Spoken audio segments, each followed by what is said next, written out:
Steamy romance and erotica have put us in a strange position. They make us want to live in fantasies and forget their fiction. Whether you're single or married, these books seem to answer your heart's plea. They allow you to experience passion without restriction and allow your anxieties to flee. Christian Grey and others like him seem to be the answer to your dreams. Thanks to this billionaire and his charm, these books are selling by the reams. You claim these books spice up your love life or make your singleness exciting, but the reality is quite different from the fantasy you're inviting. You need to realize the consequence that using these books will mean. It's the same consequence as when men trade you for a 2D image on a screen. You trade your husband to spend time with Christian Grey. It's a book that gets you excited, while your husband you betray. You do it because your marriage is dry or your dating life is a bust. But by it you prove that it's in pleasure you trust. Many seem to be okay with these books portraying moral standards in shades of gray, but in the end they cheapen sex to be something for just pleasure and play. They tell you anything's okay in the bedroom as long as you both consent, but really handcuffs and floggings distort the reality of this act's holy intent. Throughout the Bible, we are told that sex is meant to be so much more. It's not just meant for sexual release as if it's something to abhor. The Hebrew word echad describes a married man and woman becoming one flesh, fusing body and soul at the deepest level. It cannot be undone without a mess. The Hebrew word yada describes being deeply respected and known, being joined sexually and spiritually. These two should not stand alone. These words put a different light on sex and marriage than our culture tries to sell.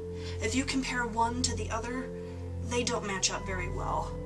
The type of sex and passion sold in books like 50 Shades becomes self-centered and only lasts until the feelings go away.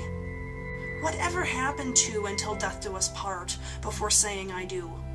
So many say it without the intention of really seeing it through. Others dream of the day when they will walk down the aisle, but waiting till marriage to be fulfilled hardly seems worthwhile.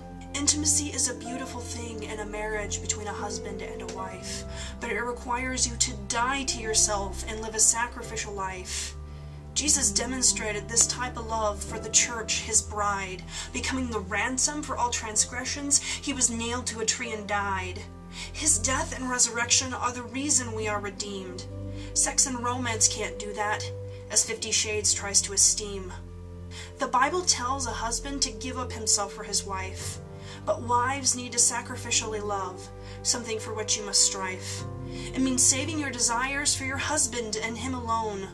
You ask the same thing from your husband so that you may know and be known.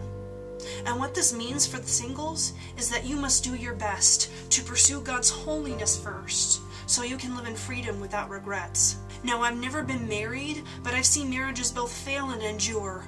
And I know that marriages last if they are anchored in their promise secure. And I must also be honest by explaining I've never read 50 Shades of Grey, but I've done enough research to know that the truth is what I need to portray. To the women, both single and married, learn to be satisfied in the love of Jesus first, so that your love for anyone will endure through the good times and the worst. You won't need to go back to 50 Shades or steamy romance anymore, because you will know the one whose love for you will always endure. If only Anastasia would have known this truth before she signed away. But this truth can only be seen if you choose to pull back the shades of gray.